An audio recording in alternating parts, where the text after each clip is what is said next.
when we all get to heaven, what a day of rejoicing that will be, when we all see Jesus, we'll sing and shout the victory, when we all get to heaven. What a day of rejoicing that will be, when we all see Jesus, we'll sing and shout the victory. Hallelujah. But after 25 years, Mas depois de 25 anos, quando eu tinha 100 anos de idade e Sarah tinha 90, o bebê veio em cena. Ele é uma testemunha muito boa. Eu esperei 25 anos. Eu nunca duvidei da promessa de Deus por incredulidade. E nós afirmamos ser filhos de Abraão e não podemos esperar de uma noite para outra.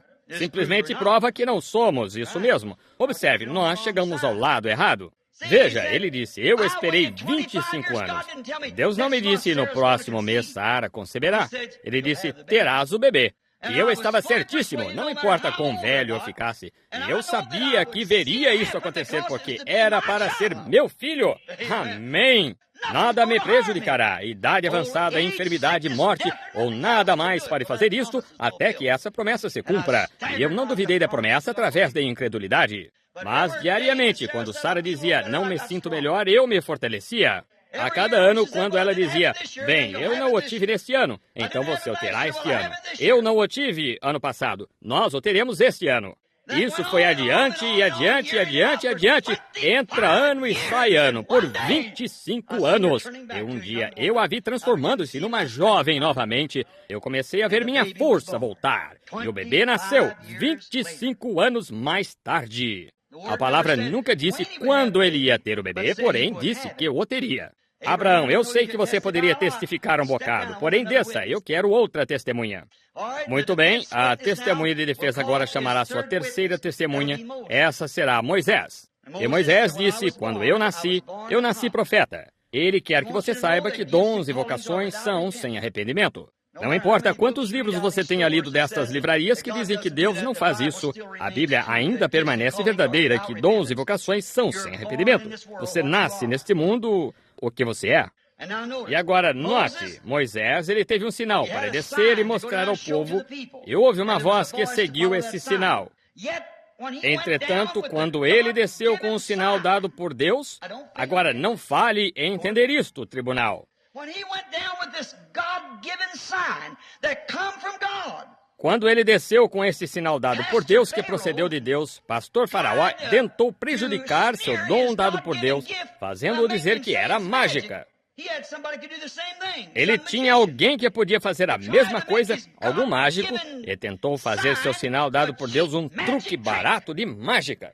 Todos os pastores faraós não morreram naquele dia, veja. Algum tipo de telepatia mental, algum tipo de poder de Satanás. E o negócio era, eles mandaram vir alguns mágicos baratos e fizeram a mesma coisa que ele fez. Porém, ele disse, isso não me abalou, porque eu sei que a voz que falou comigo era uma voz escriturística naquela árvore. Ele disse, tenho ouvido os clamores do meu povo e visto suas aflições, e me lembro da minha promessa. E a voz, contudo, era muito estranho naquele dia, uma coisa como essa acontecer. Eles tinham todos os tipos de truques mágicos que podiam fazer. E Deus lhe deu algo, um sinal que parecia ser algum tipo de truque barato de mágica, para pôr à prova o seu servo. Ó Deus! Porém, ele ficou firme, porque a voz que o comissionou era uma voz escriturística. Ele sabia que era Deus. E você sabe, nos foi prometida essa mesma coisa nos últimos dias. A mesma coisa se repetir, esses Jambres e Janes voltarem, resistirem à coisa verdadeira quando ela estiver em operação, porém os seus desvarios serão dados a conhecer então. Assim, ele tentou tomar algum personificador carnal, Alguém que saiu por aí tentando personificar o dom que Deus lhe deu, para fazê-lo parecer que era algum tipo de artifício barato. Porém, Moisés quer que todos vocês saibam esta tarde, como ele testemunha, que não importa quão duvidoso o pastor tenha tentado fazer seu dom parecer que era duvidoso e algum tipo de truque barato de mágica, ele sabia que eram as Escrituras, porque foi a voz de Deus que ele disse, e ele permaneceu firme. E ele quer que vocês saibam que foi um longo tempo depois disso. Porém, Deus cumpriu a sua palavra e o trouxe diretamente de volta ao lugar onde ele lhe disse que ele viria com os filhos de Israel. Moisés desce. Permitam que a testemunha de defesa chame outra testemunha. E nós vamos chamar Josué. Josué tem um maravilhoso testemunho aqui que ele gostaria de dar. Ele fez calar o povo, ele disse, quando Moisés convocou um de cada denominação para mandá-los à terra prometida para verificar se a terra era realmente ali ou não. Isso somente tinha sido dito a eles. Pela fé, eles tinham caminhado até ali. Assim, Moisés tirou um presbiteriano, luterano, pentecostal e todos. Ele fez sair um deles, cada um, e os levou à terra prometida. E quando 2 deles voltaram com a evidência, sabem o que aconteceu? O grupo inteiro começou a duvidar dela. Quando eles viram que a oposição era tão grande, o outro lado era tão grande, ora, eles disseram, nós parecemos gafanhotos ao lado deles. Aqueles amalequitas e heteus e assim por diante. E disseram que nós parecemos gafanhotos, nós não conseguiremos. E Josué quer testemunhar, eu fiz calar o povo. Ele disse, aquietai-vos em Cádiz Barneia, o trono do juízo. Ele disse, aquietai-vos todos vós, deixai-me trazer-vos esta palavra a vós. Deus nos disse lá, através de Moisés e através de Abraão, que esta terra era nossa. Ele enviou uma coluna de fogo entre nós, que falou ao nosso profeta aqui numa sarça ardente. E o que este profeta tem dito tem sido verdade. E Deus nos disse que Ele já nos tinha dado a terra. Nós somos mais do que capazes de tomá-la, porque ela já nos pertence. Ele disse, eu fiz calar o povo e os aquietei. Porém, sabem de uma coisa? Foram 40 anos mais tarde, antes que eles tomassem a terra. Eles estavam apenas a uns 2 dias de viagem de Cádiz, eles teriam chegado à terra prometida. Permitam-me parar aqui por um minuto. Vocês presbiterianos, metodistas e batistas, ou vocês pentecostais, 50 anos atrás nós teríamos chegado à terra prometida. Porém, vocês se puseram a contender uns com os outros, fazendo organizações de um lado, e este obtendo isto, e este e obtendo isto, e uma nova revelação, ao invés de seguirem a palavra. E agora faz 50 anos que estamos deste lado da plena promessa. Porém, lembre-se, foram 40 anos, porém Josué quer que todos vocês saibam que Deus cumpriu a sua palavra com uma geração nova em folha. Ele tomou a terra prometida exatamente como foi prometido. Porque aquietou o povo por meio da palavra de Deus para que eles soubessem que Deus fez a promessa que este profeta que estavam seguindo não era um falso profeta, porque as coisas que ele estava fazendo estavam exatamente com a Escritura. Não importa quão falsamente Faraó dissesse que isso era, quão falsamente mágicos tentassem dizer que isso era, como eles podiam fazer a mesma coisa e todos fazer a mesma coisa. E Josué quer que vocês saibam que houve um homem ali que queria fazer uma organização com eles. Seu nome era Datã, e ele e Corá. E eles se levantaram e disseram, há homens mais santos que vós. Deus nunca trata com seus grupos. São indivíduos. Ele não pode mudar o que Deus faz a primeira vez. Ele tem sempre de manter essa mesma coisa. Aqui, veja, a primeira decisão de Deus para salvar o homem foi pelo sangue derramado de um inocente. Isto nunca mudou. Deus nunca muda. Nós tentamos edificar cidades para eles. Nós tentamos edificar torres. Nós tentamos educá-los. Nós tentamos denominá-los. E nos afastamos mais o tempo todo. É somente um lugar em que o homem pode ter companheirismo, que é sob o sangue derramado do inocente. Essa é a única maneira em que creremos nisso. A única maneira em que podemos nos reunir é debaixo do sangue derramado do inocente. Deus nunca muda a sua maneira. Deus, em tempo algum, jamais tratou a não ser com um indivíduo. Ele não o salvará porque você é metodista ou porque você é pentecostal. Ele o salvará como indivíduo, não como grupo. Ele nunca faz isso. Ele salva indivíduos. Ele somente trata com uma pessoa. Moisés clamou perante o Senhor e o Senhor disse, separa-te, Moisés, eu te chamei com esta mensagem. E ele deixou o mundo engoli-los. Assim, Josué quer que vocês entendam isso também. Agora, depois que Josué descer, nós chamaremos outra testemunha rapidamente, de modo que não demoremos muito. Eu quero chamar Isaías. Eu poderia chamar centenas, porém eu apenas chamarei mais estes dois e então encerrarei. Isaías, o profeta, lhe disse, em meu dia, o Senhor vindicou-me como seu profeta. E nós sabemos que a palavra vem ao profeta. E então, tudo o que eu dizia, Deus honrava e fazia acontecer. De garotinho para cima, tudo o que foi dito aconteceu. Eu fui vindicado entre o povo como profeta. E então, certo dia, Deus me deu a coisa mais temerária para dizer, que eu poderia pensar. Ele disse, uma virgem conceberá. Eu vou lhe dar um super sinal. Eu darei a Israel e ao mundo um super sinal. Eles querem sinais, assim eu lhes darei um super sinal. Uma virgem conceberá. E eu, sendo um profeta vindicado, fazendo uma coisa tão temerária como essa, porém eu sei que foi a voz de Deus. E você sabe, você poderia dizer isto. Isaías poderia testificar ao tribunal esta tarde e dizer isto, que quase toda virgem que havia em Israel aprontou roupas de bebê, porque ela ia ser a moça que o teria. Isso mesmo. Ela ia ser a virgem. Cada uma delas se aprontou. E uma delas sabia no mês seguinte que ia conceber pela virgem. Ela vai ser uma virgem conceber, porque Isaías, o profeta, era um profeta vindicado. O que quer que ele dizia, no nome do Senhor acontecia. E agora ele diz, uma virgem conceberá. E as mulheres trouxeram suas garotinhas. Minha filha será essa, a outra esta, a formosa. Ela pertencerá a este grupo. Ela pertencerá a este grupo. Ela pertencerá àquele grupo. Todas estas, elas, cada uma de suas filhas ia ter este bebê, porque o profeta disse que ia.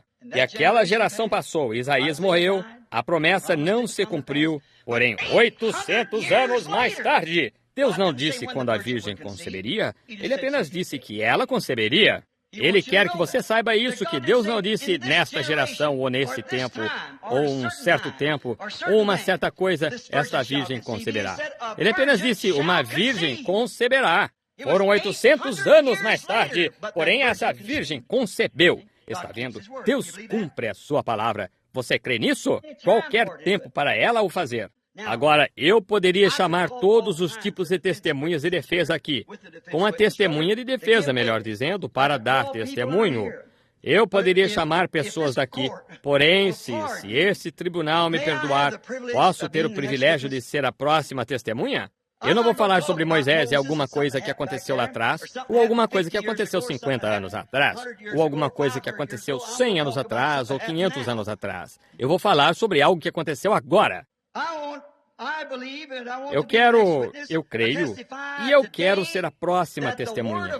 Testemunhar hoje que a palavra de Deus que foi prometida para este dia, não o dia de Moisés, não o dia dos discípulos, não o dia de Lutero, não o dia de Pentecostes, não o dia do Metodista, mas este dia eu quero dar testemunho disto, no banco. E se vocês me perdoarem esta coisa pessoal, porque tem de ser um testemunho pessoal e tem de ser verdade, porque eu conheço quem é aquele que estamos defendendo e ele saberá se é verdade ou não. Eu creio que estamos vivendo nos últimos dias e a mensagem de outro dia não se encaixará neste dia. Não pode. Tem de ser a mensagem para hoje. Não para o que foi 10 anos atrás, a mensagem para esta hora, a mensagem para esta geração. A palavra fala isto. Então, se a palavra promete, tem de haver algo para vindicar isto. E essa é a razão por que eles falharam em receber a Jesus quando ele veio a primeira vez à Terra. É porque estavam vivendo sob uma tradição. E Jesus lhes disse, examinai as Escrituras. Elas testificam de mim. Disseram, nós somos discípulos de Moisés. Ele disse, se fosseis discípulos de Moisés, vós creríeis em mim, porque Moisés escreveu de mim. Olhai na Escritura. E aqueles homens cegos tradicionais, ainda assim bons homens santos, ninguém podia pôr um dedo neles. Eles eram sacerdotes, eles tinham uma vida exemplar. Eles eram homens em que você não poderia pôr um dedo, porque se você pusesse, eles seriam apedrejados. Eles eram bons homens, eles eram obrigados a ser bons homens pela lei. E eles eram criados de geração a geração, seus filhos e netos e bisnetos, todos tinham de ser sacerdotes, levitas. E ainda assim os homens em seus treinamentos, que nunca conheceram nada além de seminário e a Bíblia, e estavam tão cegos que falharam em vê-lo. Poderia ser possível que nós entrássemos nisso novamente? Lembre-se, a mesma Escritura disse que iríamos. Isso é exatamente correto. Disse que faríamos isso. Agora, como um testemunho pessoal, algumas vezes nós montamos as coisas de tal modo que ficamos tão formais nisto, que este é o credo. Esta é a coisa que devemos fazer, até que falhamos em acertar isso por 1 milhão de milhas. E eu suponho que faremos a mesma coisa, porque a Escritura disse que faríamos. Agora, como algo pessoal, mas não deixe isto refletir. Eu confio que isto seja somente porque estou no banco de testemunhas para este tribunal. Eu creio que estamos na hora da vinda do Senhor. Eu creio que estes terremotos e coisas tais que estamos tendo, esta lua que estão aqui em cima no observatório e coisas tais, eles estão observando esta lua. Está esguichando a erupção de aparência ensanguentada do seu interior. Jesus disse que a lua se converteria em sangue e haveria terremotos por toda a terra naqueles dias, antes da sua vinda. Ele afirmou que o dia se encontraria exatamente da maneira que está. E eu creio, tribunal, eu quero dizer algo a vocês esta tarde, que eu não vejo nenhuma coisa para impedi-lo de vir agora mesmo.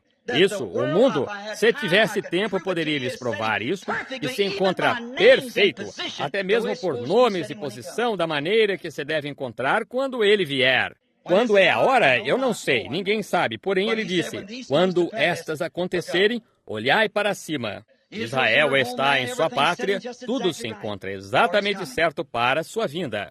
Agora, quando eu era bebezinho, minha gente, naturalmente, sendo descendência irlandesa, talvez nós fôssemos antigamente católicos, porém meu pai e mãe não iam à igreja em absoluto. Num pequeno lar na montanha, no estado de Kentucky, certa manhã, 6 de abril de 1909, numa casinha velha que nem mesmo tinha quaisquer janelas nela, apenas algo como uma pequena porta, você ia, deixava a luz entrar. Quando o Senhor Jesus me permitiu vir à terra, sendo o primogênito de minha mãe e pai, ela 15, meu pai 18 anos, e numa pequena cama de palha. Suponho que vocês por aqui nunca ouviram falar de uma cama de palha. Porém nós, quantos sabem o que era uma cama de palha? Bem, de que parte de Kentucky vocês são? Estão vendo? Deste modo, uma cama de palha, numa pequena cama de palha, com um travesseiro de palha, aquela única pequena cama no quarto, um pequeno quarto e uma pequena cozinha. Era apenas aproximadamente, a coisa inteira junta, não seriam 20 pés ao todo. Pequena e velha cabana de toras de madeira sem assoalho algum, uma mesa feita de toco. E ali, naquele pequeno quarto, quando Jesus Cristo me permitiu vir à terra, eu somente posso dizer isto pelo testemunho dos meus pais, os quais não eram religiosos. Porém, eles não tinham luzes, como nós temos aqui, nem mesmo uma lamparina de querosene. Eu não sei se vocês sabem o que era um lampião de gordura ou não. Apanhe um pouco de toicinho e coloque-o numa lata, e ponha um pedacinho de flanela nele e acenda-o, e ele iluminará. A luz, assim cedo de manhã, não mostraria luz suficiente para deixar mamãe ver o que eu era ou que aparência teria. E abriram esta pequena janela ao lado em direção ao leste, porque alguns sabiás estavam pousados nos arbustos ali fora cantando quando raiava o dia 5 horas. E quando abriram a janela, uma coluna de fogo, luz, veio se movendo através da janela e veio e pairou sobre a pequena cama. Minha mãe gritou. A parteira estava ali. Nós não tínhamos médico e a parteira estava ali. Elas não sabiam o que era isso. Cerca de 2 semanas depois disso, eu fui levado a uma pequena igreja batista chamada Reino do Gambá. O ministro me segurou nos braços e me dedicou a Deus. O povo da montanha não sabia o que pensar sobre isso. Elas lhes contaram, eles pensaram que talvez mamãe estivesse simplesmente ruim da cabeça ou que simplesmente imaginou isso. 3 anos mais tarde, nós viemos a Indiana e papai conseguiu um emprego. Ele era cavaleiro, domando cavalos para os rancheiros e fazendeiros e assim por diante. Ele foi ali para domar alguns pôneis de montar para um homem rico chamado O.H. Wathen. Vive em Utica Pike. Ele é um grande proprietário dos coronéis e também da destilaria R.E. Wathen e de todas elas em Louisville, e O.H. e R.E. E papai estava domando cavalos de sela para ele, e então ele se feriu e passou a ser chofer particular para ele. E aos 7 anos de idade, eu tinha entrado na escola, e certa tarde de setembro, eu detesto dizer isto, porém estou no banco de testemunhas. Meu pai, sendo um verdadeiro irlandês, um inscrito natural de Kentucky, ele fazia sua própria bebida alcoólica. Eu estava carregando água a este pequeno alambique que ele tinha e não pude ir pescar na parte de trás da lagoa. Eu estava chorando, carregando água por cerca de um quarteirão de um celeiro onde os cavalos ficavam, e eu estava carregando água ali para vir resfriar as serpentinas naquela destilaria para aquela noite. Eu me sentei embaixo de um chopo branco e estava chorando, o rostinho sujo, o cabelo caído, sabugo de milho embaixo do dedo do pé, para proteger de grandes tropeções, vocês sabem, indo assim, vindo da escola. Todos os outros meninos estavam na velha lagoa de gelo pescando. Eu estava sentado ali chorando. Eu pensei, por que tenho de fazer isto? Aquelas outras crianças não têm de fazer isso. E o que aconteceu foi que um barulho entrou naquela árvore como um vento girando, como um redemoinho. E eu me levantei e olhei para trás. E estou no banco de testemunhas. Lembrem-se.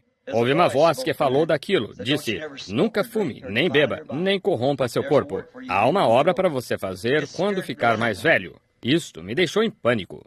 E eu prossegui. Coisas começaram a acontecer. Coisas começaram a profetizar e acontecer. E agora, quando eu era garotinho, então, cerca de 7 anos de idade, então, cerca de 17 anos depois disso, eu tinha me tornado ministro, pregador batista da Igreja Batista Missionária. O Dr. Roy E. Davis me ordenou como um dos pastores locais. Deu-me direitos, então, pelo Estado para casar, sepultar, batizar, assim por diante. E a Igreja Batista Missionária foi destruída pelo fogo, de que eu era pastor assistente na época. E o Sr. Davis voltou para o Texas, uma vez que ele era das Montanhas Davis, e perto de Van Horn, Texas. É dali que eles vieram. E assim, enquanto ele estava ausente, eu comecei a dirigir a congregação, consegui uma tenda e comecei a pregar na cidade. E apenas um pregador jovem. E fiz um culto de batismo no Rio em 1933, em meados de junho, por volta de 16 ou 18 de junho. E encontrando-me ali, estava tão quente, por semanas, não tinha chovido por 2 ou 3 semanas, e o país estava escaldante, quase. E ali estavam, eu suponho, aproximadamente 7 ou 8 mil pessoas na margem. E eu caminhei para a água com o meu 17º candidato para batizar. E quando batizei, comecei a batizar, eu disse, assim como eu batizo você com água, possa o Senhor Jesus... Quando eu disse isso, algo me tocou e disse, olha para cima. E quando me virei para olhar, depois da terceira vez que disse isso, um lugar com cerca de 15 pés quadrados estava se agitando para cima e para baixo, naqueles céus de bronze, e dali veio essa mesma coluna de luz que entrou quando eu era bebezinho que falou comigo na sarça ardente, ou na sarça lá atrás, naquele dia, e entrou naquela sarça, e veio e pairou acima onde milhares de pessoas, jornais publicaram isto por toda a nação até o Canadá. Nós temos os recortes. Luz mística aparece sobre o ministro batista local enquanto pregando ou batizando. E aquela voz desceu e disse, como João Batista foi enviado para ser o precursor da primeira vinda de Cristo, assim será a tua mensagem precursora da segunda vinda de Cristo. Como isto poderia ser assim? Como isto poderia ser assim? Parecia que seria impossível. Então, quando falou alguns dias a partir disso, ele disse, e eu comecei a ter essas visões e coisas tais que sempre aconteceram. Isso me assustava. Meus irmãos me disseram, isso é do diabo. Meus irmãos batistas disseram, isso é do diabo. Eu disse, vocês sabem, eu me encontro de pé e eu disse, de repente, isto entra como que num transe assim ou algo. Eu disse, eu vejo coisas que sempre acontecem. Ele me disse 22 anos antes que essa ponte cruzasse ali, quão distante ela cruzaria, quando ela cruzaria e quantos homens perderiam a vida. E foi perfeito cada vez. E então alguns deles disseram, isso é o diabo. E eu fui embora e comecei a chorar e orar certa noite. Eu disse, Senhor Jesus, Tu conheces o meu coração. Eu Te amo. Deixa-me morrer. Não me deixes ter que o diabo tenha qualquer coisa que ver comigo. Eu preferiria morrer do que ser uma falsa testemunha de Ti. E foi nessa época, quando essa luz retornou e me mostrou a Escritura, que neste dia esta coisa deve acontecer. Aqui encontra-se bem aqui na Escritura agora. Faz 33 anos desde aquela época, porém, eu sou testemunha de que é a verdade. Eu sou testemunha destas coisas que isto é verdade. E possa eu chamar a atenção deste promotor escrituristicamente cego. Agora, isto parecerá ridículo. Escrituristicamente cego este promotor é que, no livro de São Lucas, capítulo 17, versículo 30, Jesus disse, como aconteceu nos dias de Sodoma. Agora você quer saber onde está isto, homem? Que ele é o mesmo ontem e hoje eternamente? Você quer saber onde as cicatrizes, os cravos e as marcas e coisas tais? Qualquer hipócrita poderia fazer isso. A vida de Cristo retorna na forma do Espírito Santo, não uma cicatriz de cravos. O corpo corporal está assentado à mão direita de Deus para fazer intercessões, porém, o Espírito Santo veio para continuar sua obra.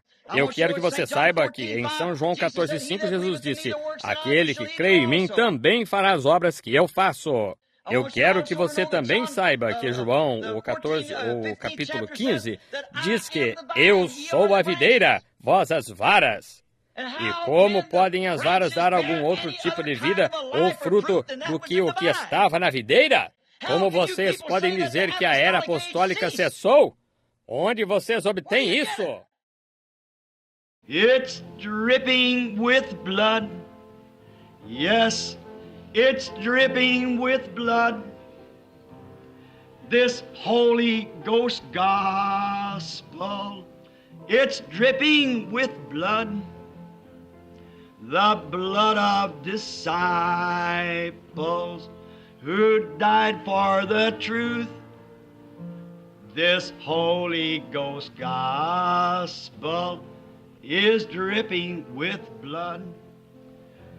The first one to die for this Holy Ghost plan was John the Baptist, but he died like a man.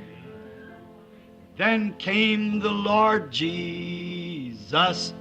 They crucified him. He preached that the Spirit would save man from sin.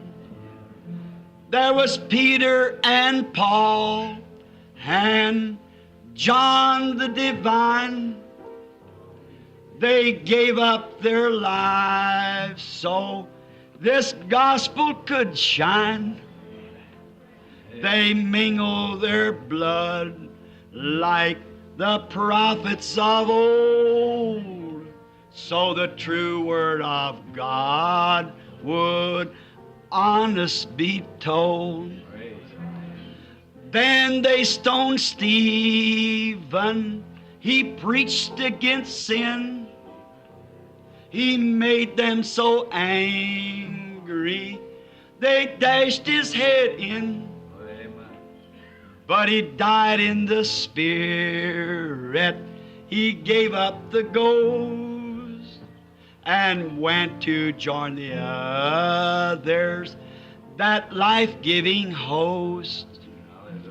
The souls under the altar are crying, how long